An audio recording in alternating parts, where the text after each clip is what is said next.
The AFC playoff motivations, as we take a look at the AFC playoff picture, we talked earlier about how the Dolphins are playing for seeding. The Dolphins are in the playoffs, but if they win, they clinch the AFC East or tie. There are ties in the NFL, as we know. The Bills are playing for a playoff spot. If the Bills win, they win the AFC East. They clinch a playoff berth with a tie or a Steelers loss or tie, or a Jaguars loss or tie, or a Texans or Colts tie. They are eliminated with a loss, a Jacksonville win, a Pitt win, and if Houston, Indianapolis doesn't end in a tie. So there's a scenario, Jay, where the Bills, who I believe are the third favorite on Super Bowl odds boards right now, don't even make the playoffs. Yeah, the Bills, they're the most fascinating. They're the highest leverage team of Week 18. So right now in DraftKings, they are plus 800 to win the Super Bowl behind only San Francisco and Baltimore. They are a shorter favorite than teams like Kansas City and Dallas, who are locked into the playoffs and effectively locked into home playoff games. And if the Bills, if they win this game, then they are the clear third favorite for the Super Bowl because they'll have home field throughout the AFC until the title game against Baltimore, should Baltimore get there. And if they lose, all they need is for the the Jags need to lose the Steelers need to beat the Ravens, and Backups. the Jags beat the Titans, and then they're out. So it is very real. If the Bills lose, Jags win, Steelers win, and as long as Houston, Indianapolis isn't a tie, is not a tie. And for all these things, I kind of just disregard ties because I can't process that. Right, exactly. But if the Jags win, and they're currently favored, even with a hobbled Trevor Lawrence, and the Steelers win against a Ravens team that is clearly resting Lamar Jackson, resting OBJ, probably will rest the majority of their starters.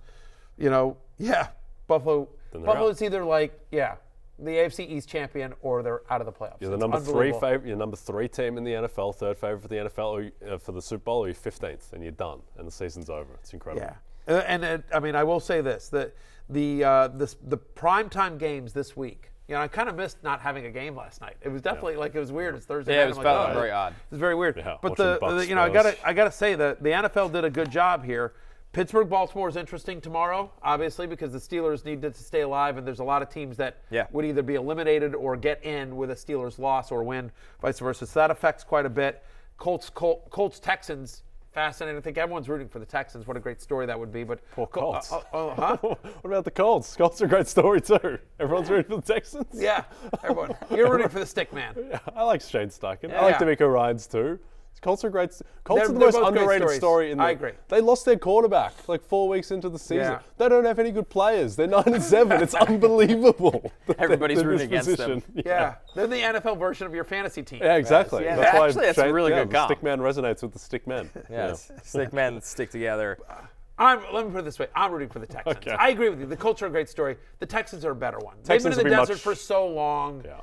For so long, and just, no one gave them a chance. And so, anyway. So, I'll tell you, Texans-Bills week 1 of the playoffs is a lot more interesting than Colts-Bills. Yeah, because the quarterback prestige. Stroud could beat anyone on any given day. The AFC Stroud's South is pretty simple. If Jacksonville loses, the winner of Colts-Texans wins the division. Correct. That's pretty much what it comes down to. Correct. Now, and if Jacksonville wins, they win. Yeah, they win. They win the division, correct. They control their own destiny. But so does Houston, because if they win, they're in. Yes. They're in the playoffs, right? They clinch a playoff berth with a win or with a tie, and Jacksonville lost and a Pittsburgh loss. It's complicated once you get into the ties. I thought if they beat the Colts, they're in. They're in. So the winner of that game is in the playoffs no matter what. It's just a matter of whether they're a wild card or a division winner. Right, okay, that's and then what I the thought. loser is out no matter what. All right, let's take a look at the NFC. Yes, they clinch a playoff berth with a win, period. Yeah, I missed a comma here. They clinch a playoff berth with a win. The comma always does you in, Matthew. Well, so here's the comma is small and I have old man eyes. Clinches playoff berth with a win, comma, or with a tie and Jacksonville lost in a pit. So if they tie, they're still blah, blah, blah. Houston, just win and you're in.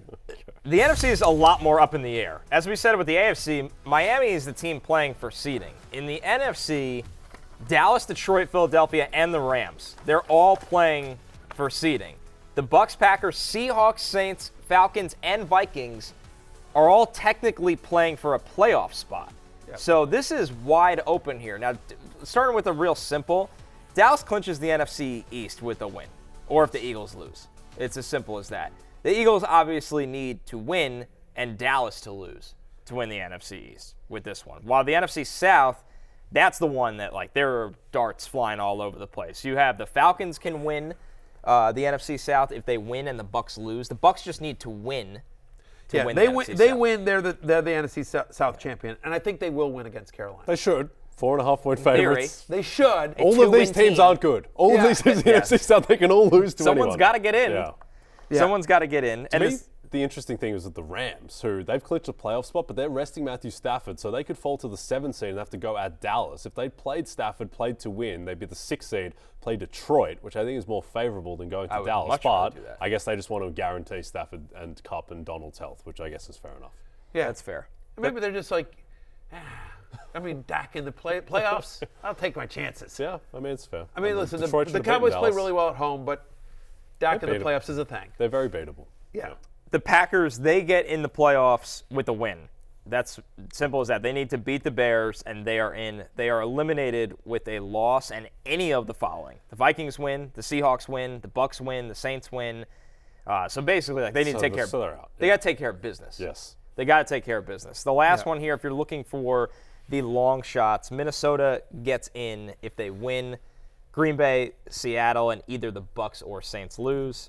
Not going to happen. Green Bay wins and they're in. Minnesota, if they win and Green Bay loses, they're in, right? They also need Seattle to lose and either Tampa Bay or New Orleans to lose. That's fine. Seattle's in with a win and a Green Bay loss. So if Green Bay, here's what it's very simple. Packers win and they're in. Packers lose and Seahawks win, they're in.